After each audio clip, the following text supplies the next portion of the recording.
Hey, my name is Cade Zube. I'm a music producer, and I'm here with CreamTV. We're about to do an interview. All right, so tell us a little bit about how you got into music. Well, I've been around music for as long as I can remember. I haven't been producing for my whole life, but I don't know. I've been surrounded by it. I played piano for like 10 years, and then I did a little bit of music theory classes. I was in band in school, and I did a bunch of stuff like that. So I've kind of had a lot of music surrounding me my whole life, and kind of made me into a well-rounded musician, I think. You know, I had different influences from different genres. You know, my grandma introduced me to classical music, and my sister with pop music, my friends with rap, and it's like I got a bunch of stuff from a bunch of different directions. And I kind of like to put it together in the big melting pot. Right.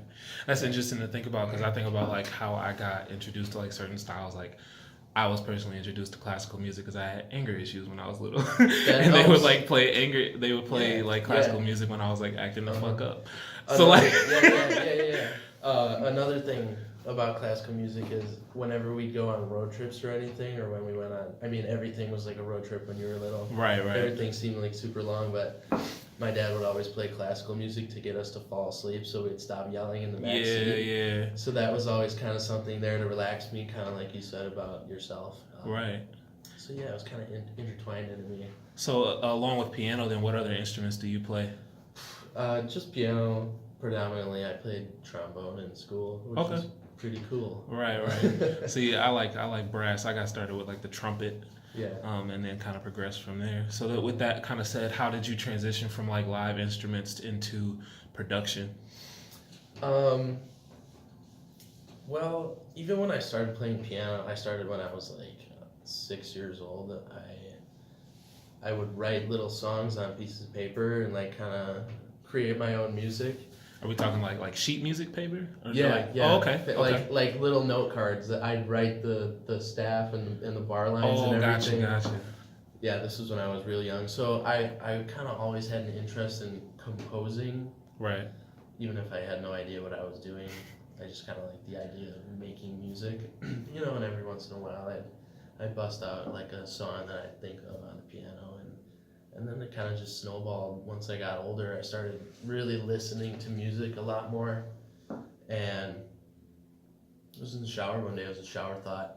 I'm like, I want to try this. Right. You know, like I was thinking about all the background sounds and everything that goes into making a song, and how you don't really hear about it a lot or see it, the process, a whole lot. And I was kind of interested in that.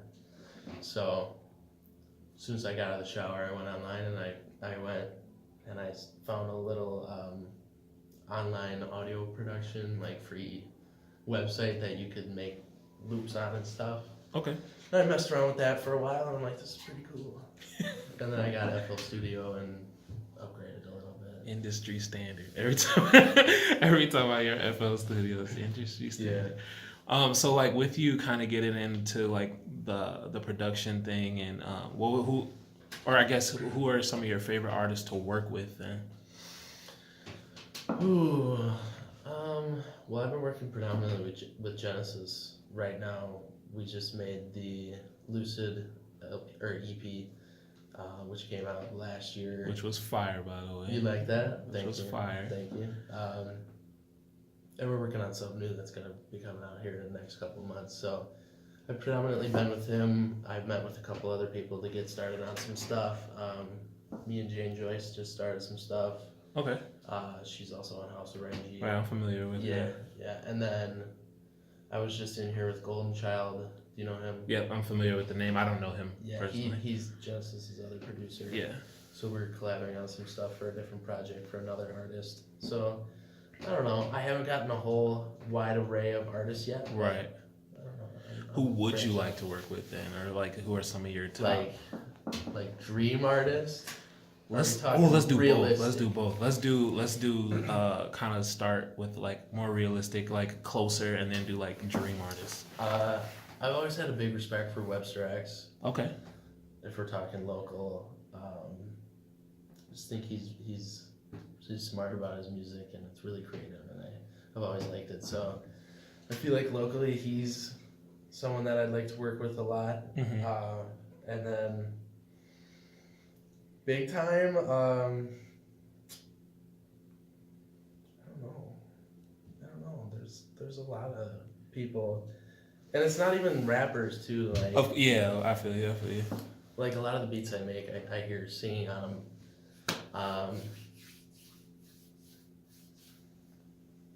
don't know. I haven't really thought about that much. I guess I should have that as a goal. I might need a minute to think about it. All right. Well, who are some of your biggest musical influencers then? Okay. Well, obviously Kanye. I'm a big Kanye fan when it comes to production. He's kind of what got me into the whole technicality of music. Mm-hmm. Rapper wise, Eminem. I think he's an awesome lyricist. You know, the classic Eminem answer. Earl Sweatshirt. I think he's really great. Okay. Lyrically, you know, Tyler the Creator. I like him as a producer. Just Blaze, I think, is crazy. Just Blaze is always one of my favorite. Yeah. I really like The Alchemist, as far as like he wasn't really big mainstream, but I think he's got an awesome sound. Right. And has done a lot for hip hop. Yeah, I mean, I think if I could collaborate big time with Kanye, I think that would be really cool. Even if it wasn't him rapping, if we could just work on something together. Right, like how he kind of does with like Travis a little bit. Yeah. Even if we're working on like a new pair of Yeezys. Like, Okay.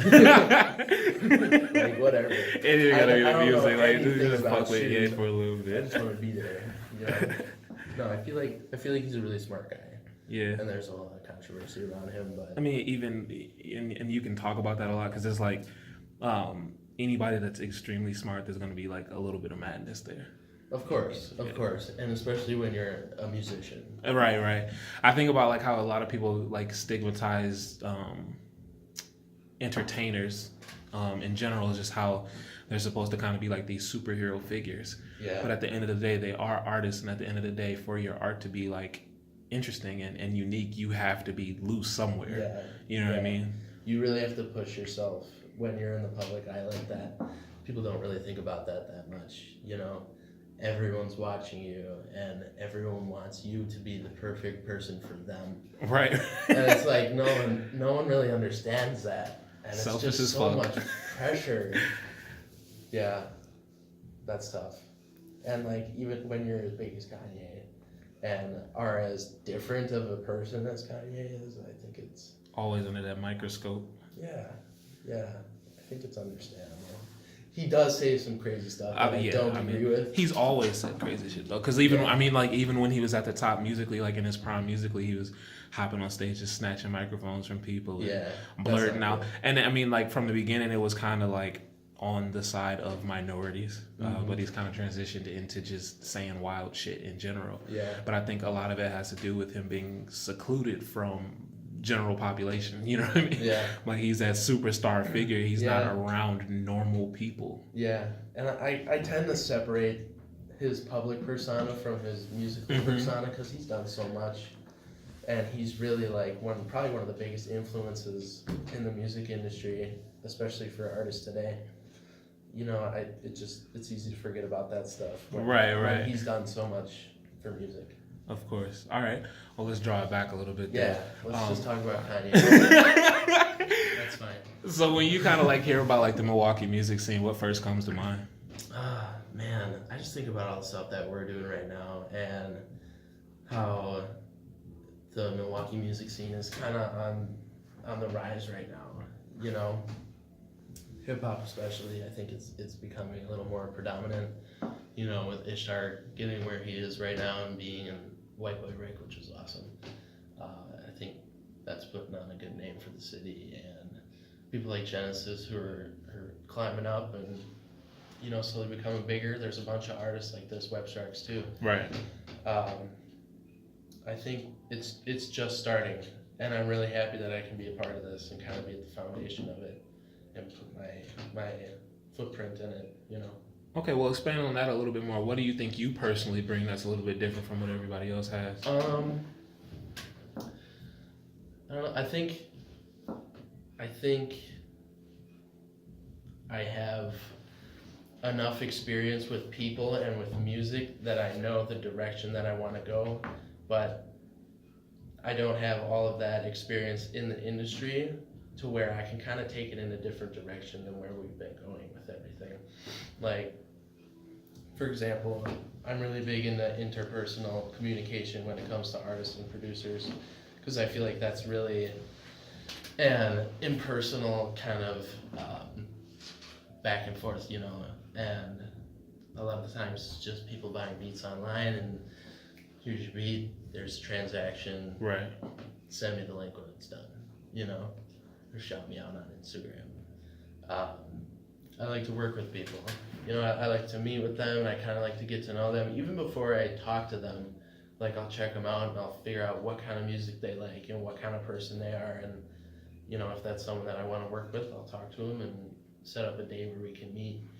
And I think it's just getting to know the artists that you're going to be working with, and even if they're not an artist, if they're just someone who's sitting in or contributing at all, you want to get to know these people because it's a team. You become a family very quick. Yeah, I think a lot of people kind of forget that too. Like with the whole, I mean, it's kind of become a trend to be able to say like I did this all on my own. Yeah.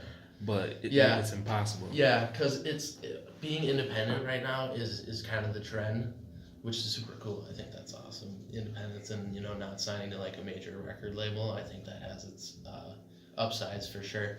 But you can't do anything alone, like at all. Even if you're someone who produces and raps or sings and does that part by yourself, you need people to help you promote. You need fans, you need people to listen, you need connections. So when people say they do it all by themselves, I don't know how true that is. I don't know, I just can't take that seriously. And if you are doing it by yourself, I've probably never heard of you. No, but in all honesty, I feel like you need a community around you, and you need connections, because it's really about who you know, and what you do is important, but who you help is more important. Right. Yeah. So kind of take us, or I guess I should ask first then, what is one of your like favorite personal works of your own? Ooh. Let's do it on a song basis. Maybe that'll help you narrow it down, or a favorite recent song you've done. Man. I got a lot of stuff that's coming out soon that I really like. Stuff I'm doing with Jane Joyce. I'm really enjoying, because she's got a couple of my favorite beats that I've ever made and that I saw singing on, so I'm really lucky that I so the full image came together. Yeah. Okay, I feel you. And I totally explained my vision and like my mindset where I was when I made the beat to her, so I feel like we're kind of in that area. Yeah. It's just like pure creation. I really liked what we came up with on Lucid. I thought that was cool. I like any beat where we're able to bring in live instruments, which was done quite a bit on Lucid.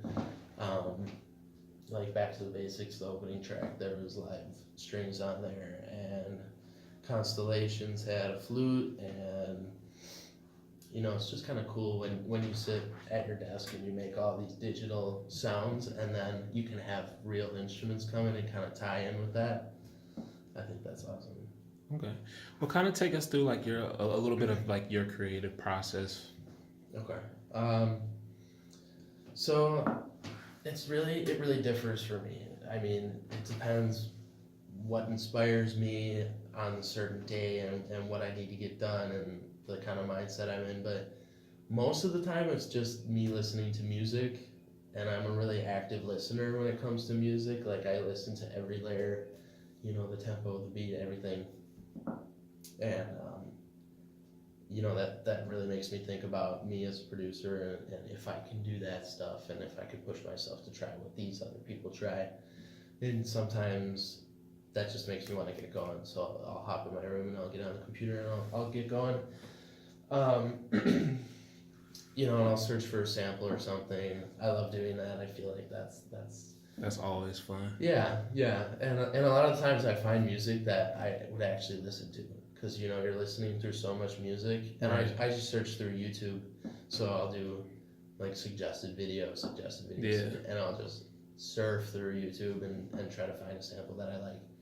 And a lot of times you get, like I said, a lot of music that you'd actually listen to. So not only are you able to take that music and create with it, but you can save it for when you want to listen to it, and it's a really cool process. And I think being able to flip a sample, there's such a like satisfaction with that to turn it into something new.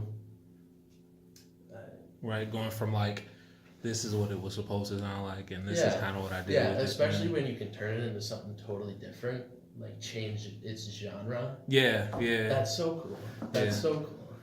That's what I love about it. Is there's no rules to making music. You can do whatever you want. You know. I think that's kind of the appeal to it for me, and more on the process side. Like I said, I'm using FL Studio, and we've got a Yamaha MIDI keyboard which just broke 2 days ago, so that's cool. You know, I've got an MPC, Rocket speakers. It's kind of the basic setup, but that's all I need. I'm not really running a whole bunch of hardware and stuff like that. That is actually kind of interesting, because like when I was first getting started with like music, I was like always of the mindset that I needed all of this stuff. I need to do a studio, they need to have a mixing board, they need to do X, Y, and Z. Fuck around and find out I can get a mic kit for $100 and start from there. Well, when you're starting, you watch all these YouTube videos and like how-tos and stuff. Yeah. And they're always like promoting stuff and product placement. It's like, ooh, I just got a Nexus. Nexus is awesome, but I don't know. There's a lot of stuff out there. You don't really need top of the line stuff. If you're really creative and you have that mind where you can turn anything into something else, you don't need top notch stuff. I think you can work with what you have, and if that's not what hip hop is, working with what you have, then I don't know what it is. You know, that is facts. That's how it all it all started, right? So that's kind of the mindset that I like to keep. I don't need any of that fancy stuff right now. Until I'm working with Kanye. So we got the big mixing board. At the very least for aesthetics. Yeah. Don't even at use the very least for aesthetics. Just take a couple pictures, post it on Insta. Hell yeah. So then tell us a little bit about what you're kind of excited for in regards to the beat battle. This is... I haven't done anything like this before. You know, I've always kind of been a behind-the-scenes kind of producer. But yeah, I'm happy to get out there and kind of show my face a little bit and be on the stage. It's totally different than what I've been doing. Just the type of beat, because I'm used to producing 4 songs and 4 artists. This is like a totally different style of music. You know, it's got to be complete bangers every single time, and you got to have crazy switch ups, and you got to do all this different stuff. And it's a lot of thinking about placement and stuff like that, a little more than you usually would. So what's kind of like your mindset going into it? I wouldn't say I'm nervous. I'm really pushing myself to make my beats the best that I can. You know, I'm hoping it's just a good networking event, and even if I flop at the first round, whatever.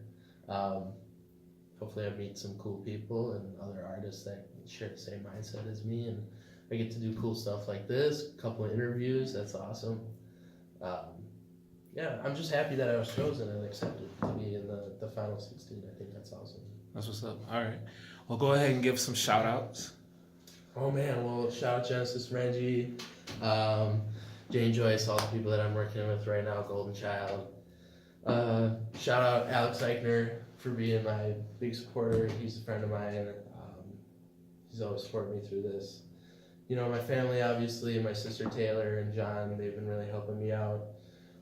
All my friends. I mean, I have a pretty supportive group. Right. I'm a pretty lucky guy. My girlfriend Sarah, she's my #1 supporter. Very thankful for her. And everyone who just listens and comes with positive feedback, I really appreciate that. And even if you don't have positive feedback, that helps too. Maybe even more so, but no. I'm Cade Zube. We're here with Cream City TV. We're just finishing out our interview. Thanks for watching. Check me out on Instagram, Cade Zube Music, or at my website, cadezubemusic.com. We'll see you later.